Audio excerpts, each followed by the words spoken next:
The Gimghoul Neighborhood Historic District is an area of UNC's campus that is shrouded in mystery.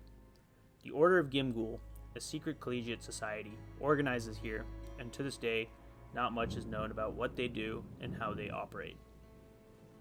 This secret society, true to its mysterious identity, was created around the legend of Peter Dromgoole. Peter Dromgoole was a college student who disappeared in 1833. The reason for his disappearance is still not known, however, multiple legends have emerged, attempting to explain his disappearance. The first legend revolves around Peter Dromgoole's romantic interest. Peter was in love with a woman named Miss Fanny. He was determined to have Miss Fanny as his life partner, but the situation became complicated when another man displayed his interest in Miss Fanny. To settle this multiple suitors dilemma, the two men dueled here in Battle Park area. Peter Dromgoole lost the duel, and his blood splattered all over a rock sitting right behind him. The legend ends with his body covered up underneath the rock, and Miss Fanny went searching for him to no avail. Miss Fanny later passed away due to the sorrow and loneliness she felt when she couldn't find Peter Dromgoole. As mentioned before, this is a legend with no real evidence to confirm this, aside from a bloodstained rock located on the grounds here. Another possible explanation for Peter's disappearance is that he failed his UNC entrance exams and chose to move to Europe, and proceeded to never return to this area. According to the university's records, Peter Dromgoole did fail his exams and was never a student here. This makes it hard to believe that the legend is based in truth, but for the Order of Gimghoul, this has become their origin story, and they have built their organization and traditions around this story.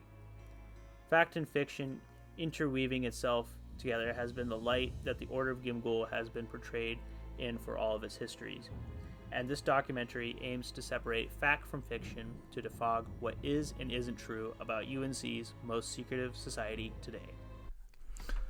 The beginnings of the Order of Gimghoul started here, inside a typical UNC classroom, where the founding members got together and founded a secret society inspired by this legend. The order was founded in 1889, around the same time that fraternities began to spring up around UNC. This time frame is important, as it provides a foundation for the Order of Gimghoul to construct the beginnings of their society. Fraternities were initially organized as secret societies, meant for students to discuss topics that faculty may deem as non-important or dangerous. Fraternities of that time and the Order of Gimghoul shared many attributes: an oath of secrecy, a badge or key, an initiation, a handshake, and many others.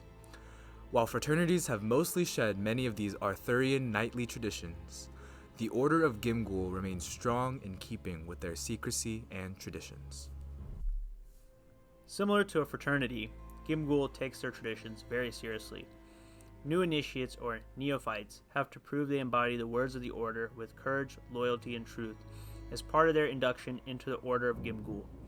This process asks of initiates to accept death in order to join the society. Initiates are not actually put to death, but rather asked to accept death so they will no longer be mortals, joining the Gimghoul realm.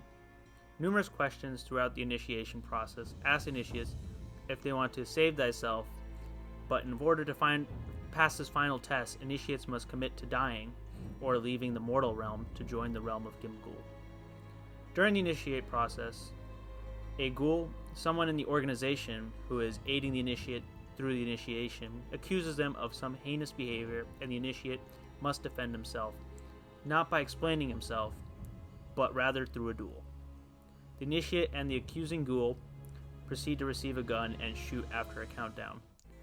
This initiation process ends when the initiate verbally accepts sacrificing himself to save the recently shot ghoul. Afterwards, the initiate is then dubbed a knight, becoming a standing member of the order.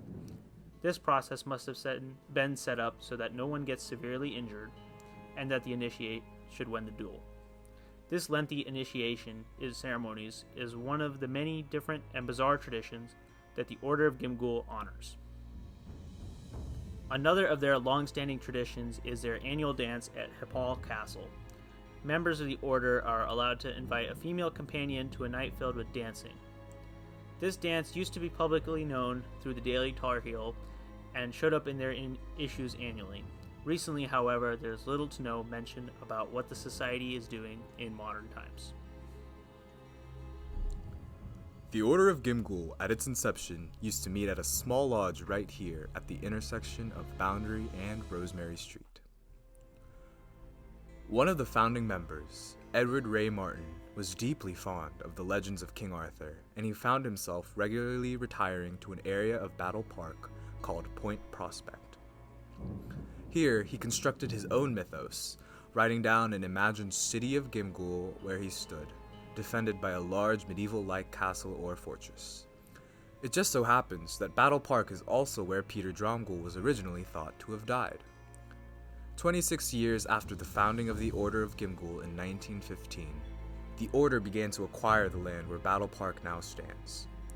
They split the lot into three, donating a third to the university to preserve Battle Park, a third was sold for residential development, and the last third was kept to build Hipal/Gimghoul Castle on it.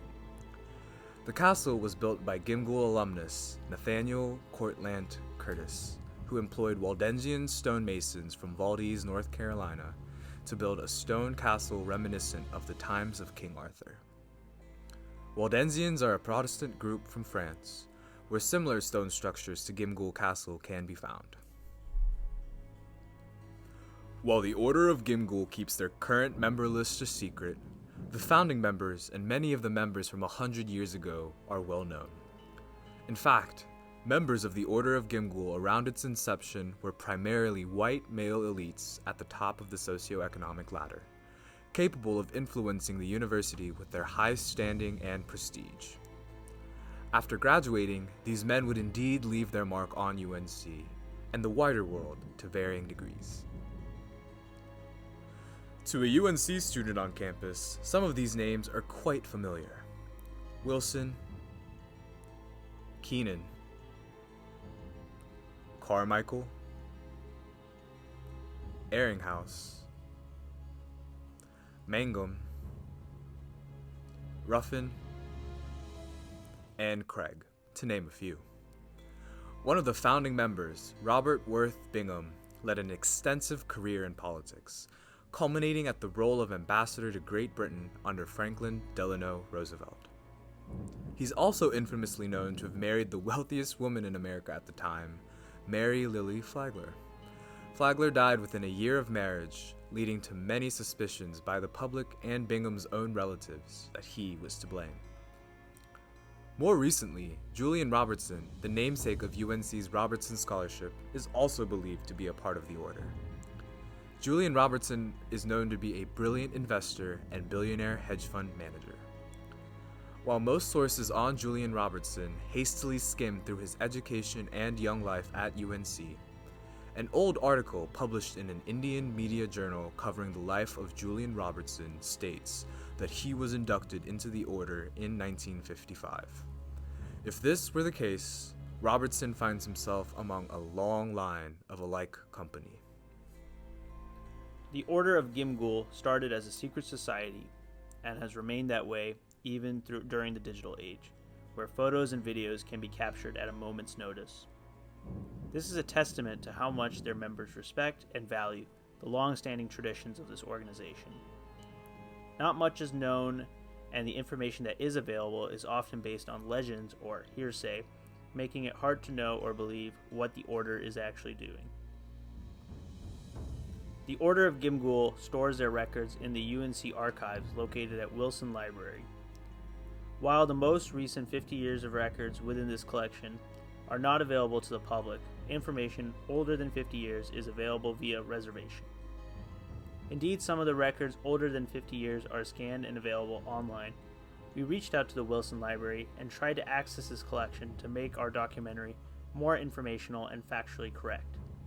However, shortly after our email inquiry, access to these records became restricted, barring the public from viewing any materials.